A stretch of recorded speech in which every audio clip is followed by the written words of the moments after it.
good afternoon, wherever time zone you're tuning in from. Thank you for joining us for today's show. It's your boy Coach T as always. I'm joined by my amazing co-host Tammy, and today we have a very special show, very special guest because my boy Damien Wojtiw is joining us. There he is.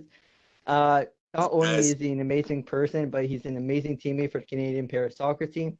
So, Damien, thank you for taking the time out of your day for joining us. We greatly appreciate it. Hey, I'm happy to be here, and anything I can do to help promote the program and make a day a little lighter. So, thanks for having me. Thank you, thank you. Just to kick things off, man, who is Damien Wojciech? For the people viewing in, what do you want to tell them about yourself? Well, see, I'm evolving, everybody. So today I'm here with you as a member of the Canada Para program. But again, tomorrow when I wake up, I'm going to be part of the essential services delivering food and groceries to the city of Toronto during this pandemic, trying to keep families and people at home, just bending this curve, like just battling in general, just to make sure we can all get back to a sense of normalcy. With that in mind, I'd like to take a moment to acknowledge our frontline workers who are working tirelessly, and especially their families and their support networks, because as I mentioned to you in casual conversation, it's very easy to be the person doing the job, but it's very much harder to support that person because you have to start anticipating needs and you don't know if they're right. But at the very end of the day, with the love and support of everybody who's around you, you can get your job done. And by and large, we're going to get through this together. Thank you for that. Yeah. And I see the posts that you share with the boys about the work you put in, and I just want to say it's we don't take it for granted, we really appreciate what you're doing, and for everyone out there, the frontline workers. So thank you for acknowledging that because it needs to be said more often. Mm-hmm. Absolutely. So I mentioned you're a Canadian para player. How did you find out about the Canadian para soccer team? Well, the traditional avenues for media, like for example, the CSA website. I know you're going to post a link later, but Drew Ferguson has a personal Twitter account, and I highly encourage everybody who's eligible for our program to send direct messages and spam him so hard that he's going to be mad at me about it. So, at the end of the day, we want Drew busy, and so send them information and access through this Twitter account. You can access our program through the CSA website and also through your provincial or local club. They should have to get you into our scenario. Yeah, man. So how did you come about joining the team? How did I make it here? It was wild, actually. So, so I was recovering from my second brain bleed, and I was basically living in the dark. Like this room that I'm in here right now, the blinds over here, close them up, get really dark blackout kind of stuff. Like I even had like coverings over. I couldn't have any light. So I was watching a lot of stand-up comedy, and a gentleman by the name of Josh Blue came up. He's a gentleman with cerebral palsy who's also who was a member of the U.S. national team. And he does a great bit on actually being part of the program and some of the experiences. Like he talks about the Russians in his bit, and I highly recommend, if you haven't seen it, you got to check it out. It's some funny stuff. So you joined the team back in 2015? That's correct. Yes. Drew out over, oh my God, that's about 5-6 years now. What is your favorite memory about being a part of the squad? All right. So you really got to tailor it, right? So I've got like 3. So when I'm doing sort of interviews like this with you guys, the easiest one is the first cap, and that was in Burton, England, with the boys doing at the World Championships. I was lucky enough to play at least one game with against Northern Ireland, and we won. Dustin Hodgson I scored the first goal. And here's I actually, thinking back on it, I got this layer, and T will really appreciate this. So the Irish equalized on a free kick, and I'm on my back. I remember this, and Sam runs, grabs the ball out of the back. Sam Sharon, our captain, I like to call him the poster child of our program. Basically the Christine Sinclair of the para-national soccer program. This kid, I barely knew him. I only knew him like 2 weeks. Grabs the ball, looks me square in the eye and says, I got this. We're going to be okay. What's the next goal? We win 3-1. But the fact that he went in there and grabbed the ball, calmed me down, centered me, shows why he's such a great leader and why he's such an important part of our program.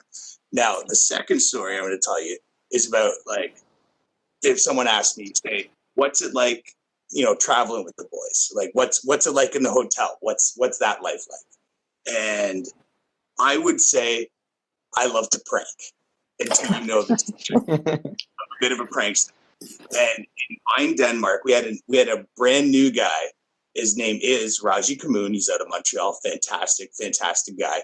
And when we first met him, he was using a walker. Believe it or not, Raji used to walk around with a walker, and he would sleep all the time, which he still does. And at the end of the tournament, what we did was we took his entire bedroom and put it outside. Oh my God. And set it up perfect. Made bed, everything.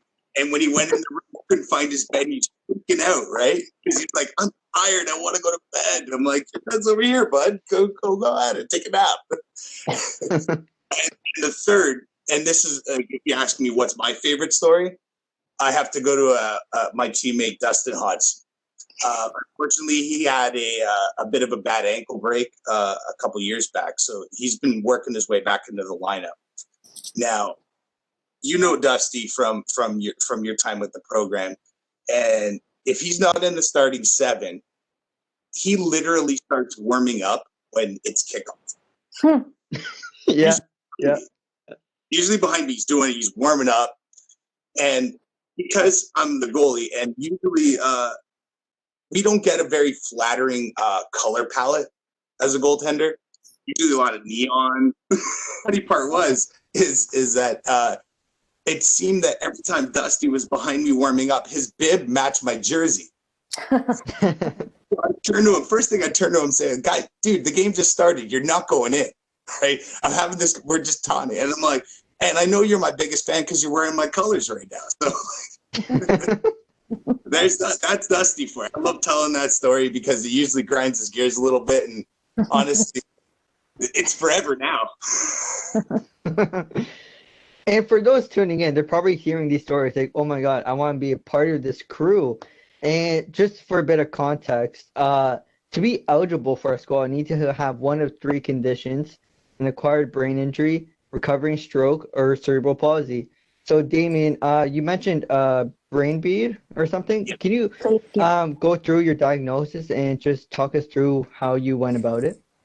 All right. Well, so I have inoperable cavernomas. I have 2 of them between my optic nerve and my brain. I put down my coffee here real quick, and we'll do like a bisection. So if you go in between really great draw scrolling here, that's where they are, right in the middle. So basically, way too deep to get anything done. But we didn't know they were cavernomas until a few other things happened. First, they thought I had third nerve palsy in my right eye because that's where it manifested. But because my vision was not impacted, they pressed further. And once I got into an MRI machine, they saw the cavernomas. Cavernomas are basically malformed blood vessels in your brain, little like raspberries. Trying to get the raspberry swallow, but I got giant ass fingers. I apologize. They bleed, and it's basically like a teaspoon of blood poured onto your brain. Now, the brain itself doesn't feel any pain, but it can feel pressures and things. How I try to explain this to people is like pouring a can of soda on top of the your computer keyboard and then putting it up on the very highest shelf possible and then asking you to clean it. It's not going to happen. Wait till it's dry. It's going to be sticky. You know what? Your A key might stick a little bit, but that's fine. You know, you just get on with it, and you say, what? Probably more than you want, but you figure out ways to manage it. Again, I have to be completely honest. Once I figured it out, I didn't do very well with it. It was a struggle for me because I had been knocked off my understood life path. Now that I was in my 20s, I am now essentially not a functioning member of society. There was really nothing left. So I found ways to try to keep relevant, to keep part of life. But I have to be honest, it wasn't easy. I was very lucky in the sense that I have a great family, great love and support network. Like my brother, David, he would take me out on weekends because he used to play high school American football and teach me about the game. But he's also a great soccer goalie in his own right. My old man used to tell the both of us that between the two of us, if he could just mash us together, we'd because he used to, is where I would come short, he was always rock solid. And luckily, this guy over here, this scarf, that's from our team, the Chamois Rovers. We won the league championship in 2010, and he was a part of it. And that's the only time that my brother and I were ever able to win a championship. And so I'm super thankful for that opportunity. And I'm really thankful for those moments that he spent with me, because at his age, he really didn't have to. You know what I mean? But I'm thankful for him for doing that. So did you play soccer before your diagnosis? Absolutely. I've been involved in soccer. I was 4 years old.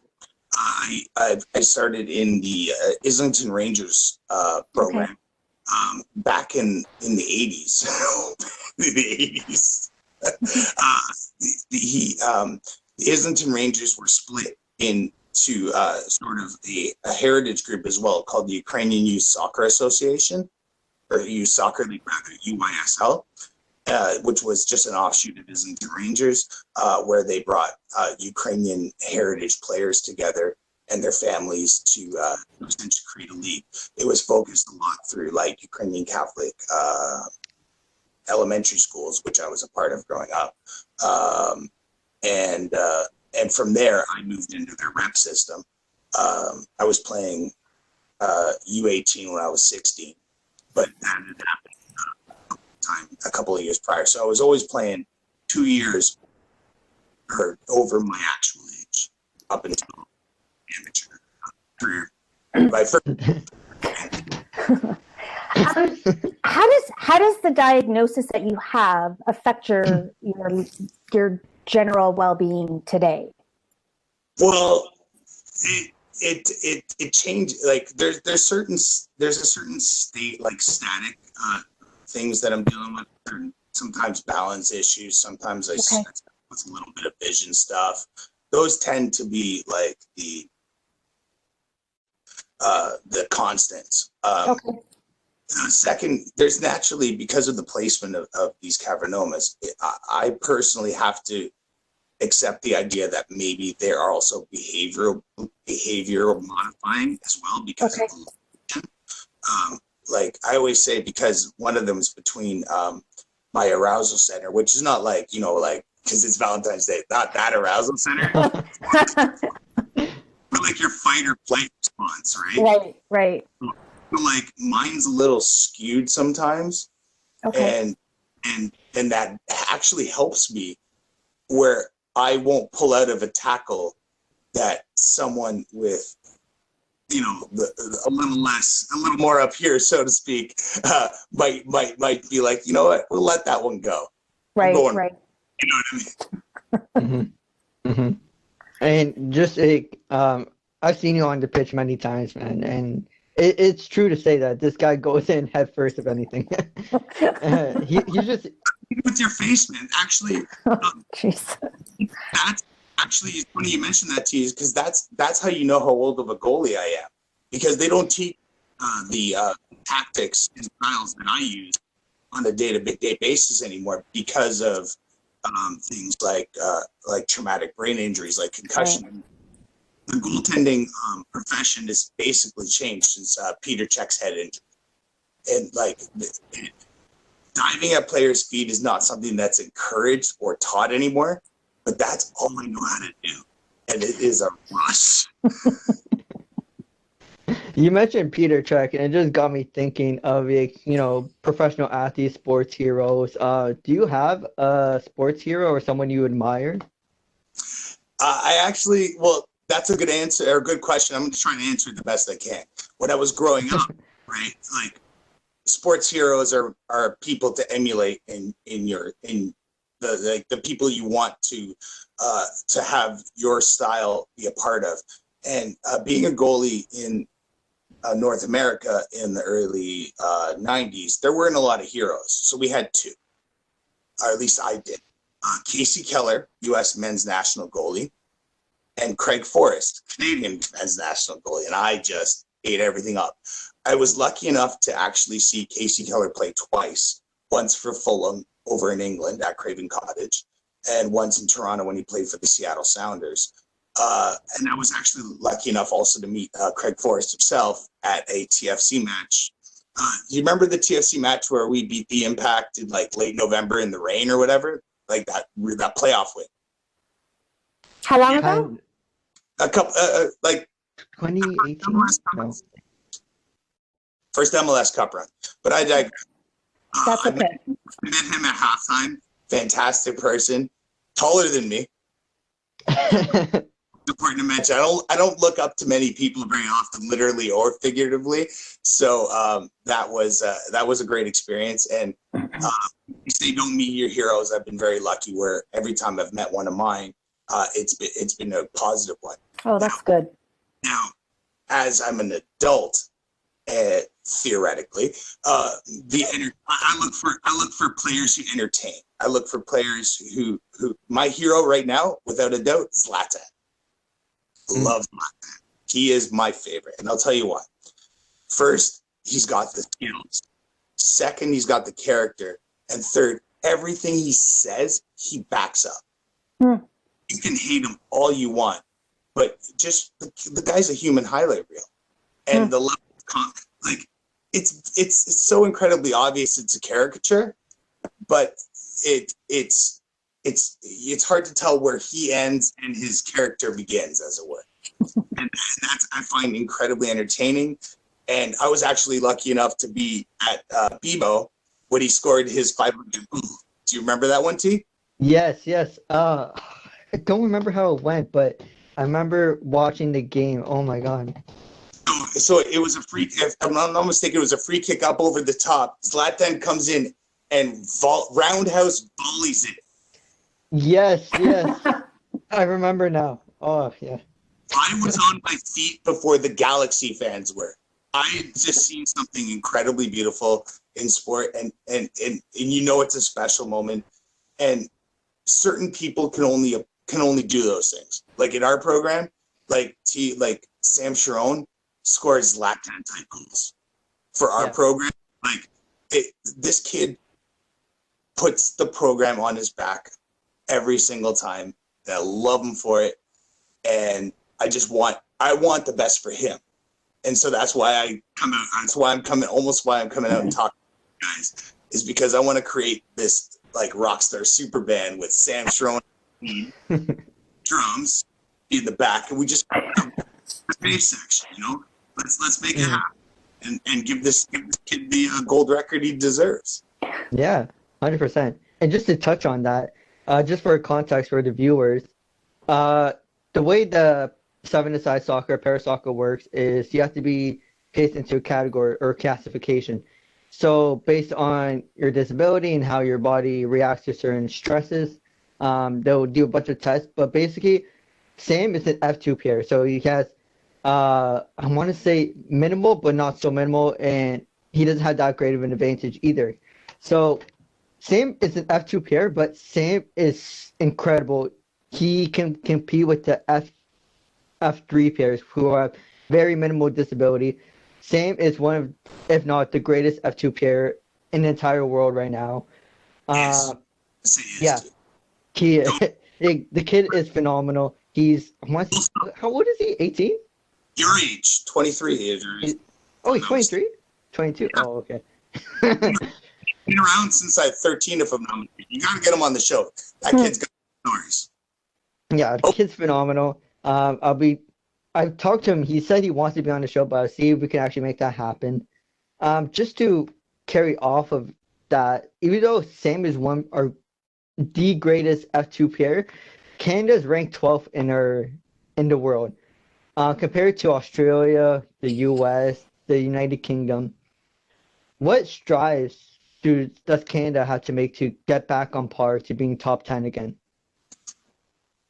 That is an excellent question. It's one I'm very excited to answer, quite frankly, but I need to kind of put a few things out of the way first. First, I don't work for the CSA. Other than play for them, I have no no impact or decisions in policy or decision making on a board level. But what I do have is 30 years experience in sport, coupled with my experience outside in the working world in sales and things of that nature. Also, any other information we may talk about here, you can basically find on Google. That being said, I think you did mention a few countries here, and I'd like to take away the UK and US right off the top, just because the nature of they're kind of like a big box store.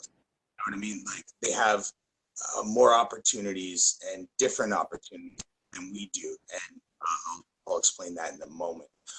Australia is probably the best example of someone we can look at as a model for what we do. Now, the Australians on themselves are very similar to Canadians in terms of their industry, their national patriotism, and sort of their ability to rally behind a good cause. So, with that in mind, they did lose their funding 100% in 2014. That was a year before I came on the program. So, do you know why? Do you know why they lost their funding? I can go specifics, but again, a Google search can give you 100% reason why. But what's important is what happened afterwards. The Australian Soccer Federation partnered with national, essentially charity fundraising organization, from what I can tell, to offer donation opportunities for the Pararoos. If I'm not, again, I'd have to look at the website to be 100% sure, but I know that they are tax deductible, and that goes a large in people offering support, things of that nature. Yeah. The next thing I want to talk about is like what those two, all the countries you mentioned, is the infrastructure. They have a much deeper, which we're still trying to build, and we're doing a great job. You guys are doing great. I love it. But what we need to do is we need to kind of, we're playing a little catch up here, and we know that. When I talk about this program's improvement, because no team is static. No team is comfortable where they are. They always want to get better. They always want to do more. So there are two challenges that I see in the Canadian program on its base right here, right now. First is player retention, and the second, your identification. Now, when I say retention, you remember offhand how many guys between 23 and 33 went to Spain? It's either none or maybe one or two. Yeah, and that unto itself, that's 10 years. That's like, if you look at it like a business, again, nothing to do with money or anything, is that if you see that gap, you can identify that issue. Now, when I say retention, what I see happen, a lot of young guys are coming up, they're getting jobs, entering into society, and the challenge is the country comes calling, but they find themselves stuck between advancing themselves and keeping us relevant in the world.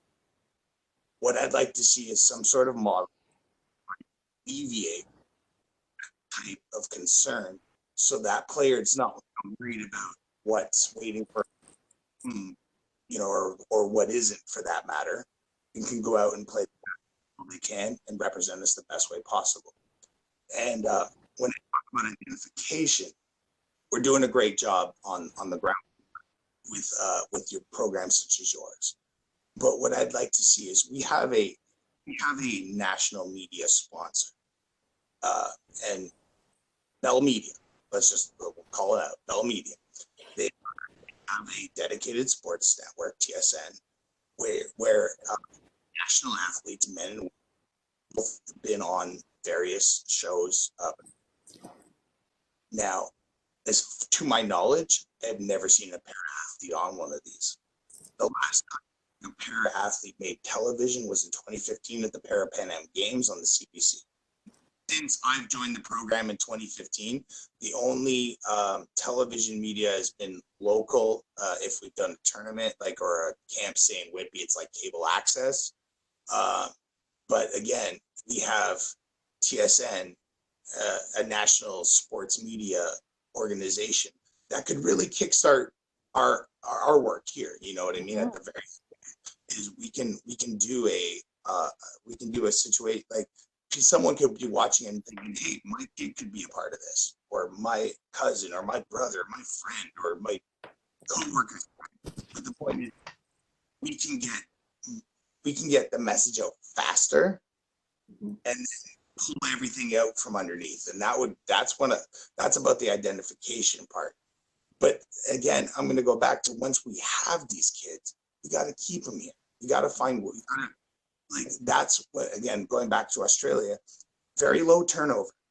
They have two guys, or they have, one now, but they had two players with over 100 caps in our last game against them last year in Sydney for the exhibition there. Dave Barber and oh geez, I can't remember the other guy's name. Stopped them. Chris Pine. Oh. I want to say Pine, but Piney. I always know him as Piney. I don't know his. I'm definitely getting red. I can feel it. But yeah, if you think about it in that context, 100 caps. We get 6 to 8 caps a year, so that's a decade right there. So you're saying that the age group 22 to 32, there's a reduction in the amount of players of that age group. What is it that you think is taking them out of the sport? I mentioned it earlier, but I'll go back to it. It's sort of, I think that it starts becoming a decision of launching yourself as an actualized adult in society, and joining that sort of world, and they have to choose between that. Let's say, it's easier to kind of give an example. So they get a new job, right? Yeah. And they're like, I'm a para athlete, so on and so forth. Okay, now I gotta take 3 weeks off to go to this tournament. Well, the company will tell you, you only got 2 weeks vacation. Right. And so then they have to weigh, for example, okay, do I have enough saved or sponsored, or do I have an avenue to recoup this loss? Right. And for some players, and it's been a challenge for me, I'm not gonna lie. For sure. Is that you have to weigh the pro, which is representing your nation, because this time is fleeting. And I would always tell them, you got to do everything in your power to do this for as long as you can, because you can work the rest of your life, but you can't be a national athlete forever. There's a shelf life on this world. You know what I mean? Right. So but for some guys, and I don't know this is true for everyone, but it's something I feel like there's at least, I'm comfortable putting 25% that this reason on every guy who's not a part of the program. They find themselves having to choose between themselves and their nation. Right. I don't know how to make that decision, because I firmly believe that if your country calls you to duty, you go. And we have an opportunity, we have access through our particular disabilities that nobody else does. We are specialized athletes is what it comes down to. And what I want is, I want to keep doing it. That's it. I mean, I'm not suggesting, riches, I don't need Zlatan money. I don't need, that's not my intention. What I worry about, not even for myself, is more for the guys, because now let's say now we got that crop that's missing, but now we have 12 to 13 guys who are now coming into that age. Do you know what I mean? So it would be nice to get some old guys back. So, but let's just for the sake of this argument, just say that they're gone, right? So now we have a group of guys now, like our core now, T, who are coming into that age group. They're graduating uni. They're starting to figure out how they want to live their lives, move out, things of that nature. And if we don't keep you guys together, then what's going to be good for the kids after you? And so there has to be some type of model in place where because nobody's needs are blanket. Everyone's got need things. There has to be a way for us to discuss these and overcome these challenges, because I don't think, because I'm also a firm believer nobody leaves this program voluntarily. Okay. I think that situations in life get larger than themselves, and they have to choose one or the other. So if we could do everything in our power to take one objection away, then maybe we can retain players at those ages, as they come through again. We might even be able to entice former players back, like to help bridge from this time to the next. Being 39 in this realm, I'm very conscious that I've played more football than what's ahead of me. Okay. You know what I mean? It's just a matter of fact. It's life. You know what I mean? I've played more games behind them going forward. So now my focus, especially in this program, and if I want us to get better, this is a super long answer, by the way, is to make sure that these guys have all the tools in their belt or to get the job done. Because if we don't, we can't make anything better if it just stays the same. But here's the rub, and this is always the most important part, in my opinion, is that, again, so let's hypothetically say they create these models. Bell Media promotes the crap out of us, and we get a bunch of new guys. We get nobody. You know what I mean? But the point is, they've put the work in. Now we, as a squad, have an unwritten obligation to perform. And we have to outperform, which means we have to start punching above our weight. We have to start beating top 8 teams. We have to start dedicating ourselves to the standards. If we say these are the things we need to be amazing, if they give them to us, we can't have no excuse not to be amazing. That's what it comes down to. But that's also very important to remember, because it's not just here you go. I want to give it back to you, because that I respect you guys for believing in us. So I'm going to repay your faith in me. And I believe that is the mindset of every player on our program. And if it wasn't, I'd have a talk with them in the back, and it'd be a part of their mindset. I'll tell you right now. No, 100%. If they're not for it, they can get off the bus. I love it, T. Wow. I can switch gears really quick. Just quick. Yeah, of course. It's very weird to see T without AIDS like some sort of samba music in the background. Because every time I see playing some track down on his juggling or his workouts, So to hear T without tunes is a little weird, but I dig it. You should get him to lead a Zumba class with the group sometime. Oh God, not the Zumba. Yes, done. Yeah. Yo, you and me, Team Zumba. We'll put on some nice shorts. It'll be great. Go viral. You guys could do it as a warm up. Okay. So do it. He's got some moves. Just the basics. Damien, man, you brought up a lot of good points, man. Everything from the awareness to the retention of our squad, man. We got work to do. There's no other way to say it. We got a lot of work to do, not only as a squad, but as a whole organization. So if Canada Soccer is watching this, whether it's through Drew, Damien, Dustin, Sam, I think we gotta have a sit down and talk to see how we can progress this program forward. Because even though Pickering's doing awesome stuff here, what about everywhere else in Canada? From my understanding, there's 70,000 athletes eligible for our program that they don't know about. Yeah. So, Damien, thank you for that. That was a great response.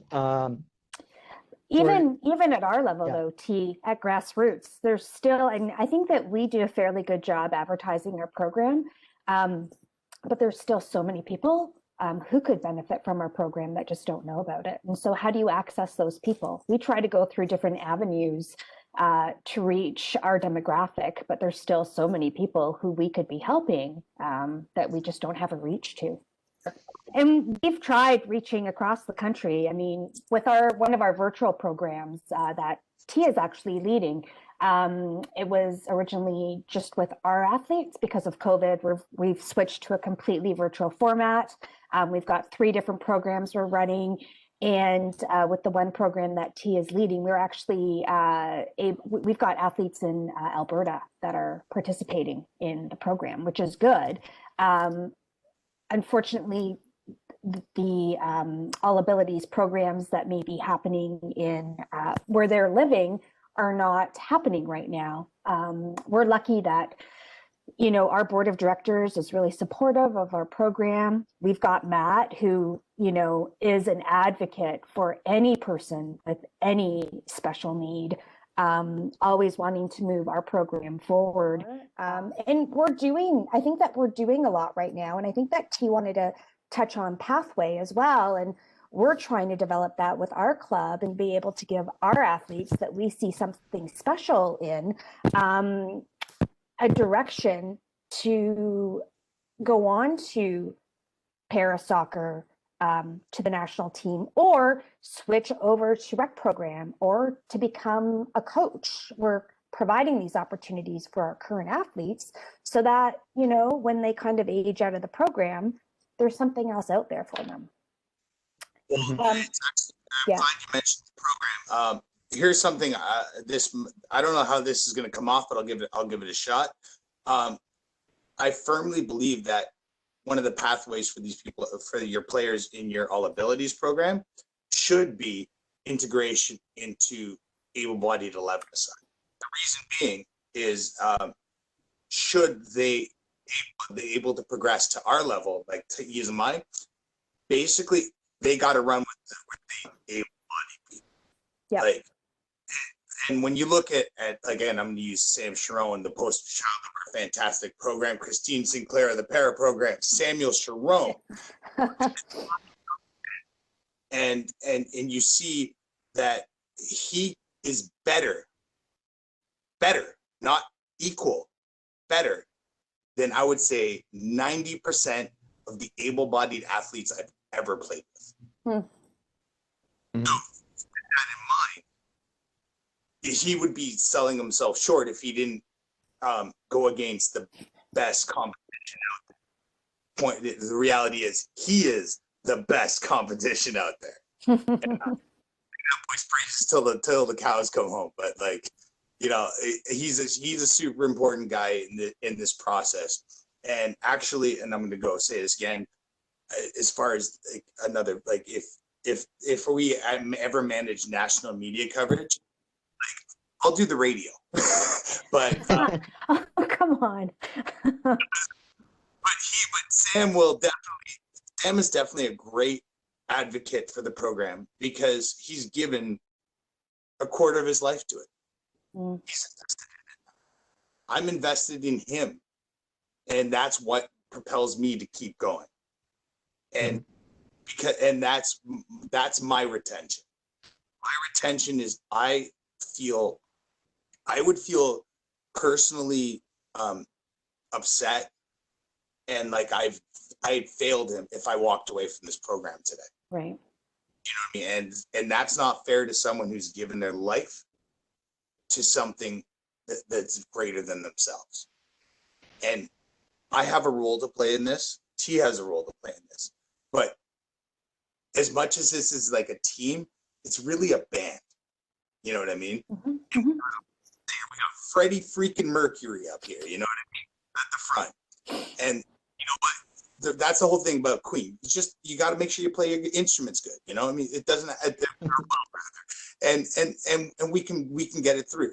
But we have to support this young man, and this is the most important part, I think, of anything we talk about, because supporting him will make the whole better. And all I'm ever talking about, and all of my suggestions and things of that nature, are to give that kid the opportunity to continue to dominate the planet. And that's all that really matters. Because, like, if he goes up, we go up. Right. It is. Yeah. We're tied to his coattails. You know what I mean?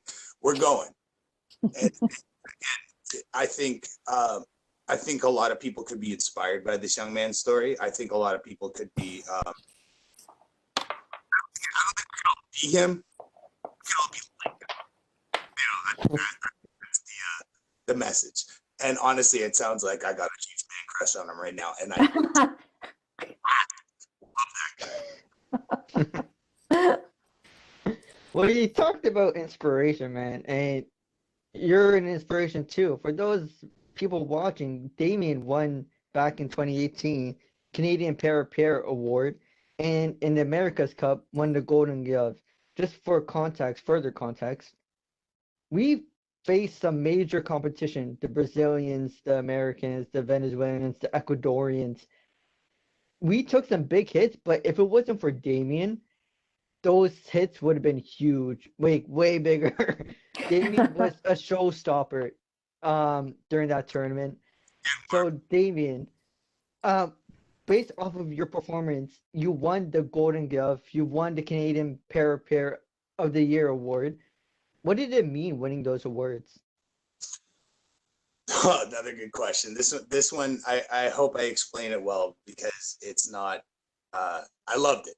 Honestly, at the core, I enjoyed it. Everybody enjoys being acknowledged for the hard work and time they put in.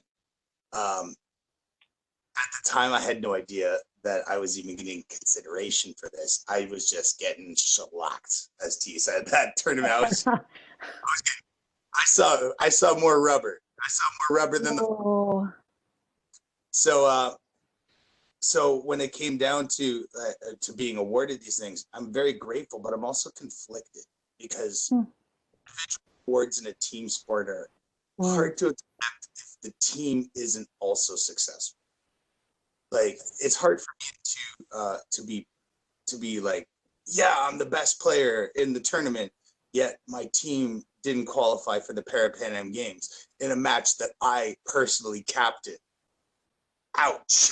You know what I mean? Yeah. That's tough for me. That part's hard for me to deal with. And basically what I would like to do is I would give it all back, 100%. All of the trophies, awards, records, anything to make this team better, for us to win that one game, that top 8 team that goes down because we want it more.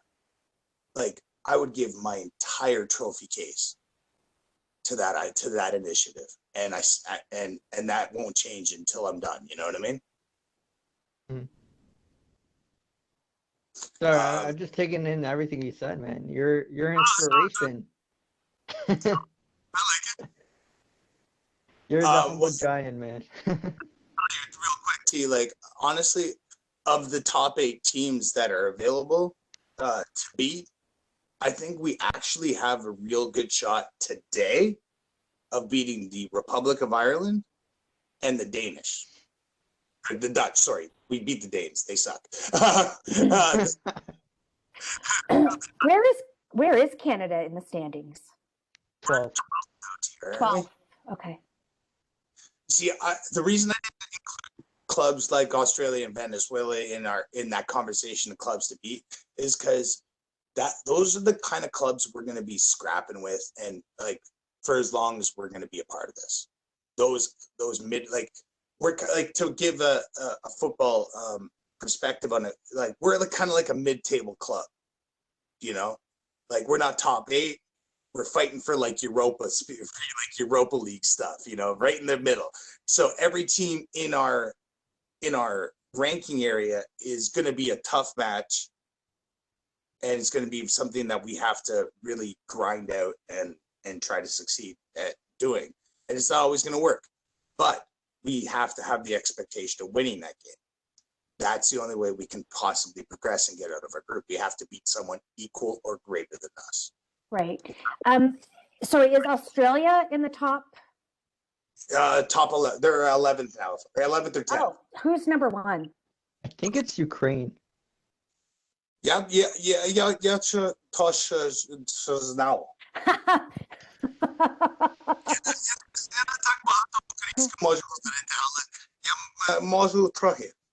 What's in your mug? So what is it that the Ukraine is doing that we are not? Oh, yeah. That's a good question. I really don't know on a large scale, but what I have heard is that they have a more uniform training facility and organization. Again, the infrastructure that I was mentioning earlier. Okay. They play together much more. They see each other much more often. That's what they're really going after. You know, okay. that sort of end of things. And then that's very synonymous with the top end of the scale, because those countries, again, have great infrastructure. They have great investment in their coaching staff and things of that nature.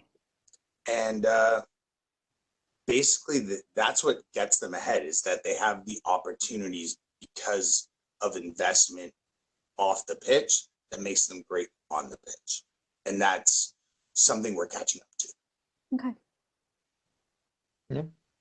Yeah. Damien, I have one final question on my end.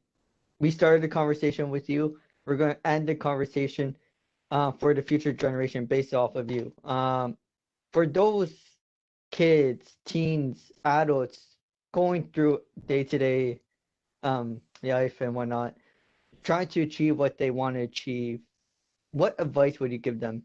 Whether it's through sport or art or whatever they want to achieve, what advice would you give them? You watched the lecture I sent you the other day, didn't you? So, advice. I'm going to try to speak to the camera when I do this because I've been killing that part. But the first is that life is not linear. Like, things that, like, we get very accustomed to the thought of, you know, we go to school, we graduate, we get a job, we get the kids, you know, and so forth. It doesn't happen that way. Hiccups happen. Stuff happens in between. And I wouldn't even be here if we subscribed to that model, because I started this program when I was 33. That's much later than, you know, the traditional model of things. That being said, when you're at the moment for example, like when we were at the US at the Parapan Games, my second piece of advice is that you have to take advantage of the opportunity. It can be terrifying, it can be unnerving, but you have to go for it.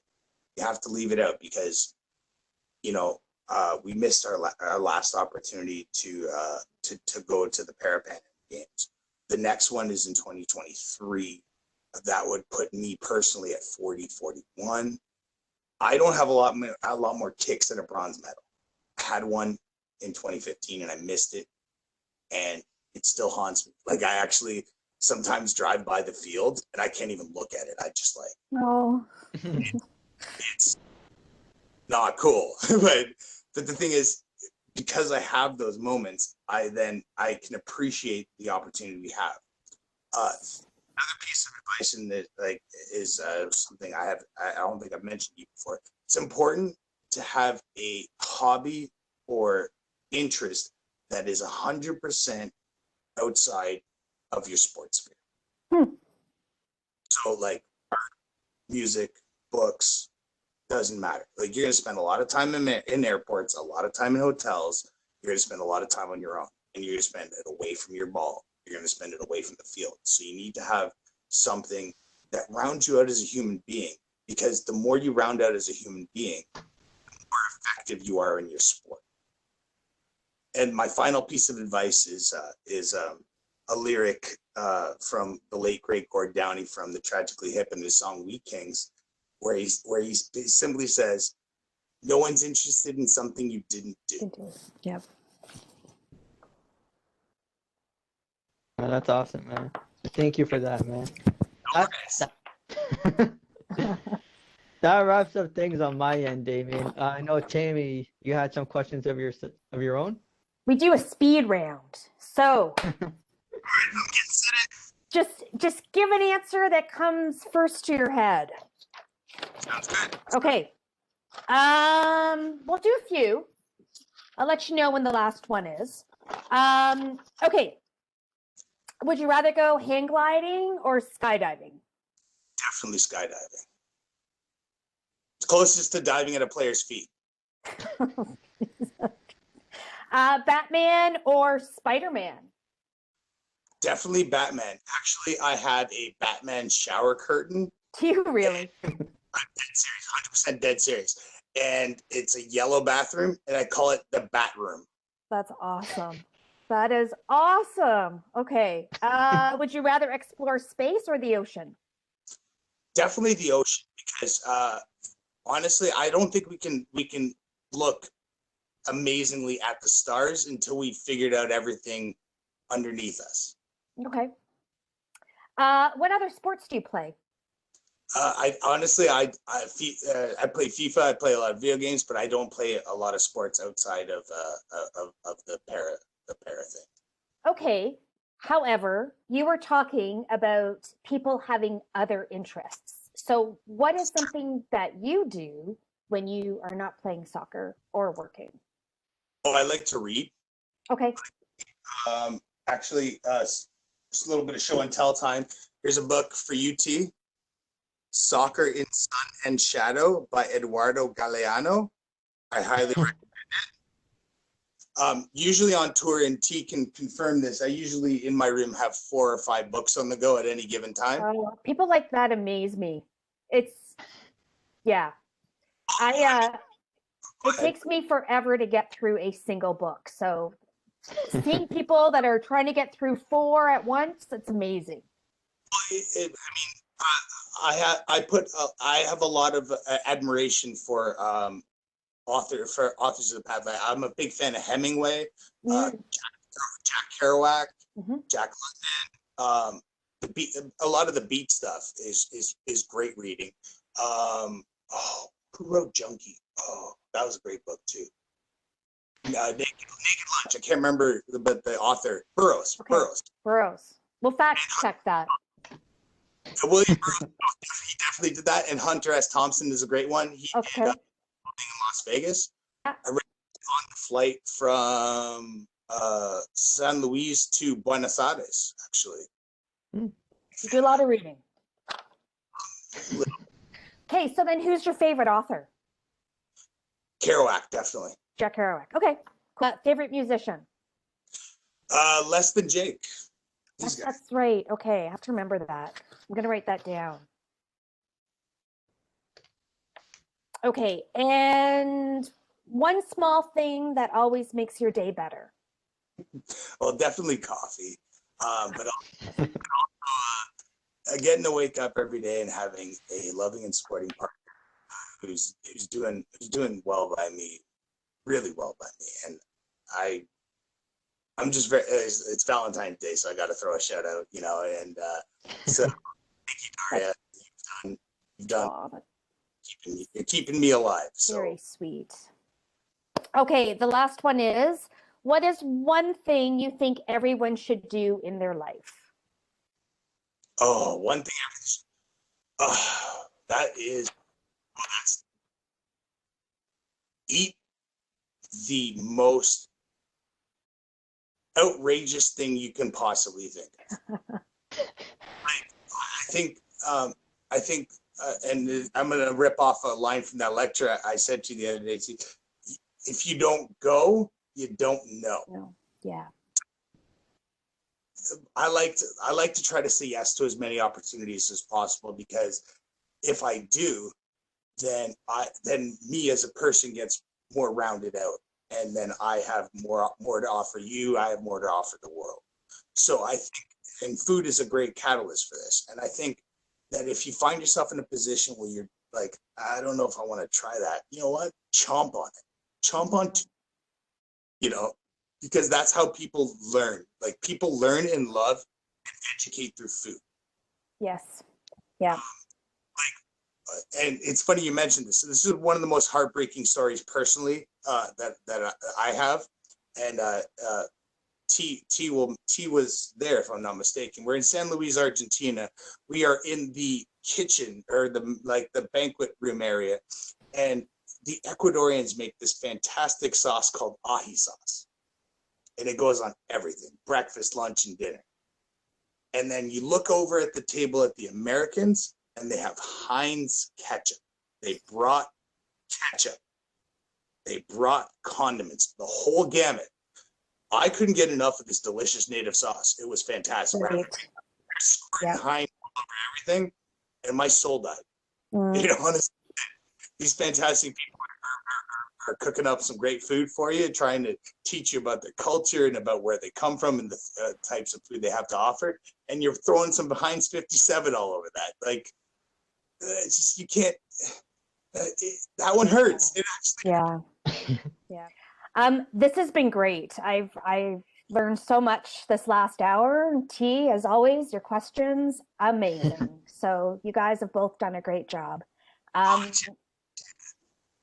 Damien, did you have any final thoughts?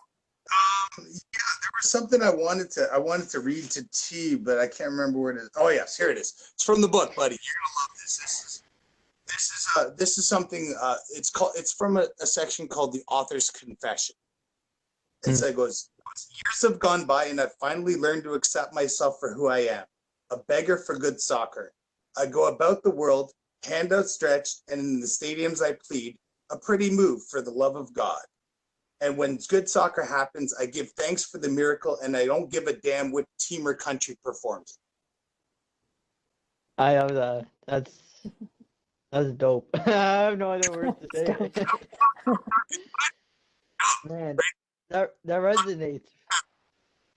First page is about a goal. You'll love it. But yeah, thank you so much for having me. I do appreciate being here, and I'm always available to you. Anytime you want, we can talk about lighthearted stuff. We can talk about anything you want. I'm very happy to be part of the program and drive everything forward. And again, you're doing some great stuff over here. Well, we'll definitely take you up on that. T, any final thoughts for today? No, man. I mean, just off that quote, man, that's awesome, man. I just want to thank you, man, for taking the time out of your day to join us. This means so much to not only myself, but those watching. I can't thank you enough, man. I can't wait to see you on the pitch again. Hopefully it's sooner. I'm missing the boys. I'm missing the team, man.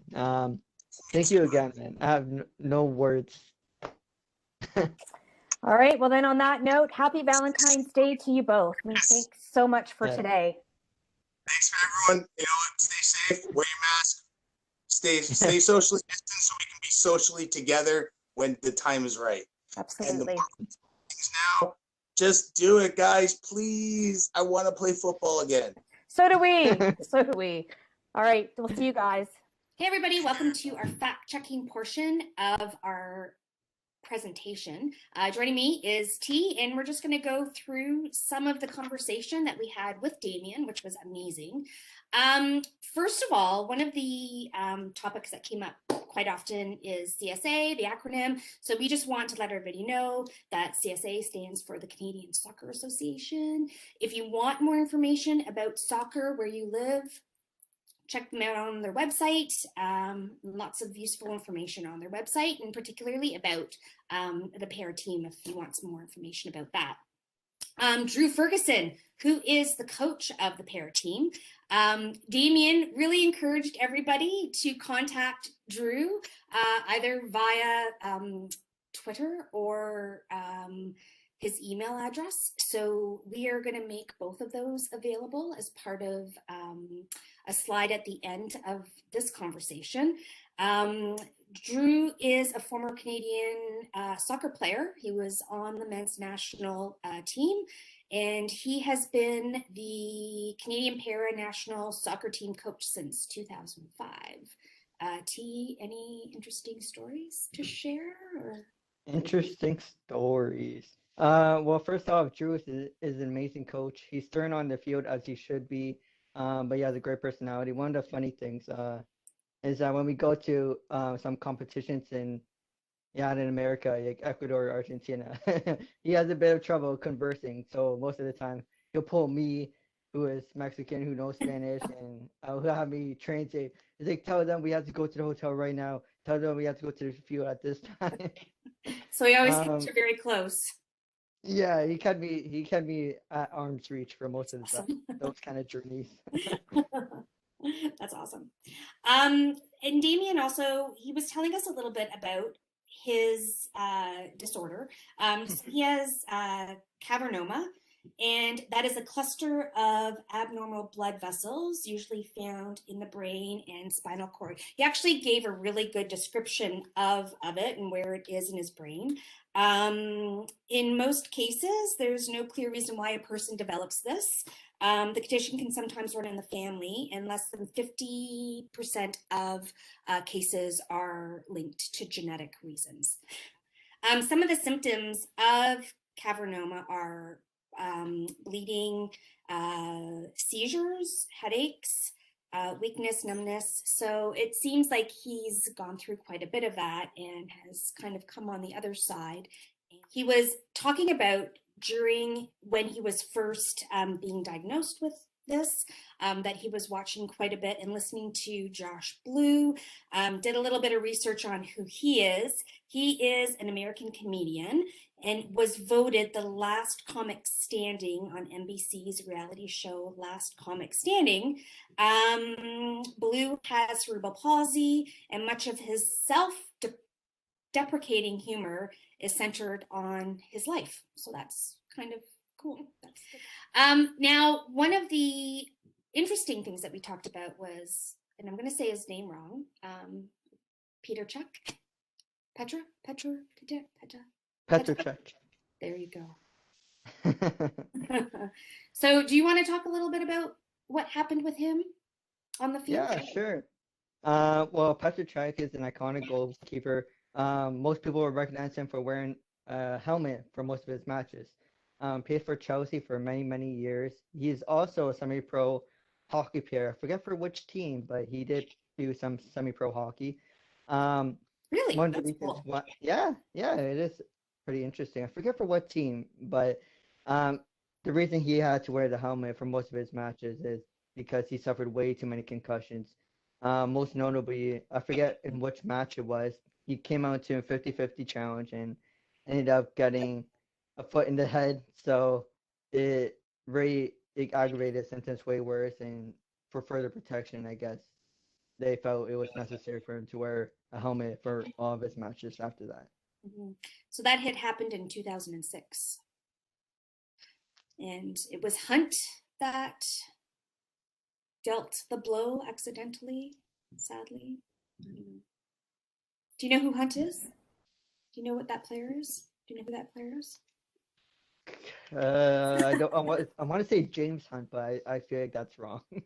Okay, we'll figure that out later. Okay, one of the other things we talked about was the funding that Australia had lost. So I did a little digging and found a couple of news articles from way back. So I guess in around 2002, the Australian Soccer Association was mishandling business and funds. And there was a lot of concern about corruption and incompetence. So one of the paragraphs that I pulled out is this: regular allegations of corruption and incompetence have been leveled at the sport rulers over the decades. Soccer Australia has been unable to attract big sponsors, secure a media deal to give the sport regular television exposure, or establish a financially secure and stable national soccer league. Now, it's interesting to note that Australia's Sport Commission was giving them $2.3 million a year. So they felt that the business wasn't being handled very well and then decided to pull those funds, which is absolutely understandable. And that is a huge amount of money, even in 2002. So the other paragraph that I pulled out too is, despite its huge number of players, soccer outstrips every other football code in the country in junior registrations. Soccer Australia is debt-ridden and has been unable to pay for top players to compete in important international matches. So that's how they lost their money. So it kind of forced Pararose, the Paralympic soccer team from Australia, to kind of gather funding from the other ones in the community to help them support their program, and Right. they seem to be doing really well. Well, that's good. That's good. Yeah. Okay, so I have a skill testing question for T. Oh. Okay. So there are 76 countries across the globe that have para rankings, which is a larger number than I expected. So that's actually really great. I have the top 11 listed here. So I'm going to go through a couple of them. T, you think you know the top 4? I think so. Okay. I think so. Okay, go. All right. So number 1 is Ukraine. Mm-hmm. Number 2 is Iran. Okay. Number 3 is Brazil. Yeah. Number 4 is United States. Okay. You're gonna keep going? Number 5, I don't know. I feel like number 6 is Argentina. Yep. Yep. Number 7, don't know. 8, don't know. 9, I have no idea. Okay. And I know 10 is Australia. 11 is Canada. Okay. So we've got Ukraine, Iran, Brazil, USA, Netherlands, Argentina, England, Russia, Ireland, Australia, and Canada. I'm actually surprised to see England at 7.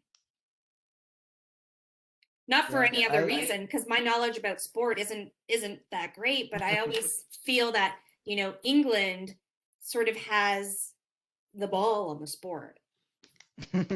Yeah, it is true. I've honestly never personally faced them myself. Maybe some of the other boys have, so I haven't met them in competition yet. So. Okay. Maybe sometime in the future. Maybe. You don't know what the future holds. Okay, next one. Samuel Sharon. Sammy. Yes.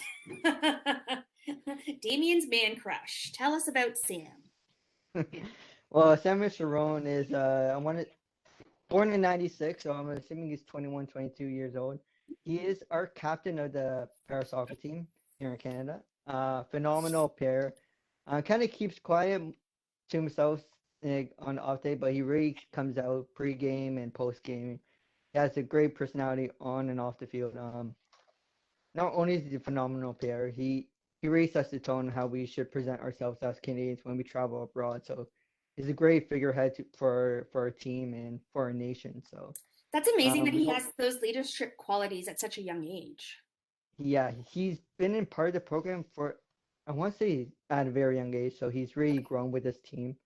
Um, yeah, he's just a phenomenal guy. I mean, I mentioned this in the interview, but we have classifications in terms of our Yeah. disability and how our bodies move. So Sam is classified as an F2, so he's kind of in the middle. But he could very well be put as an, this guy's just crazy with the ball. He's just the best player ranked as an F2 all around the world. So it's safe to say we have the best F2 player in the entire world. So Okay, that's awesome. That's yeah. awesome. One of the things that they talked about too, or that Damien brought up, was a cap. And because I'm not familiar with all of the soccer terms, just for other people out there, T, what is a cap? A cap is basically when you earn when you step on the field to represent your country.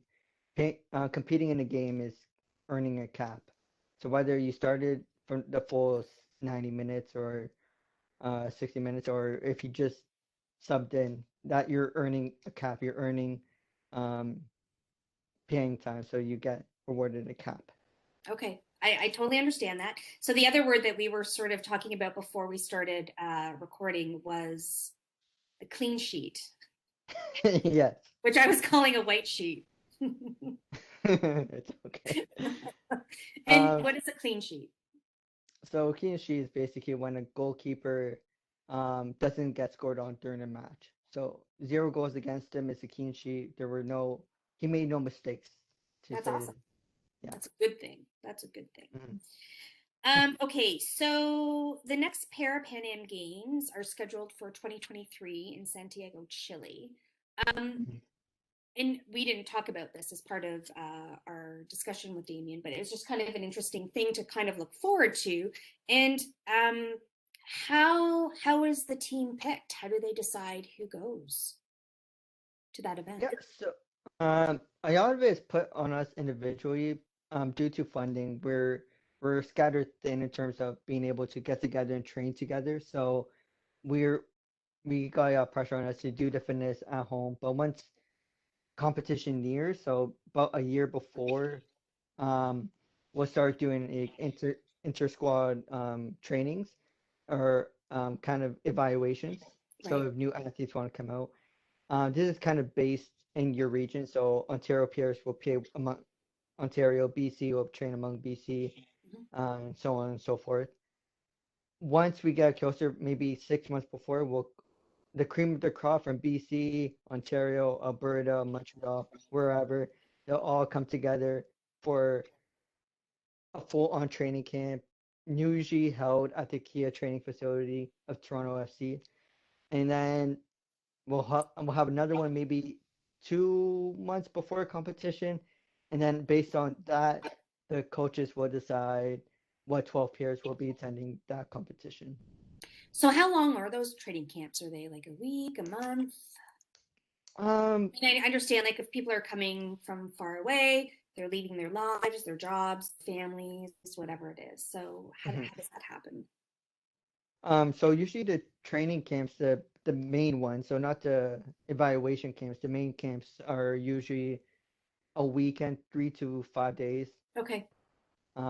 Sometimes it's like I said, it's mostly held in Toronto at the Toronto FC, but sometimes we do go abroad, and host friendlies with the U.S. national team. Mhm. So yeah. Okay. All right. Um, 5 days is not a long time to bring people together um, to sort of manage a new team. Yeah, it It's a can really be short period tricky. of time. Yeah. Yeah. Hmm. Okay. And then the last thing that we sort of wanted to touch on is Damien mentioned a band that he seems to be really enjoying. So Less Than Jake. So I checked them out. They are an American ska punk band from Gainesville, Florida. Actually, I went on to YouTube and I checked out one of their videos on YouTube, and they sounded a lot like the 80s band, the Mighty Mighty Bosstones. I don't know if I'm saying the last part of that right, but as soon as I started to hear them, I was like, oh, this is a familiar beat. So it's not a hardcore ska band. They looked like regular people. They didn't but the music was good. I have to say that it was different, but it was good. Was there anything else you wanted to touch on? No, not really. I think we covered everything. Okay. Well, I guess that's it for today. It's nice to see you. It's good to see you too.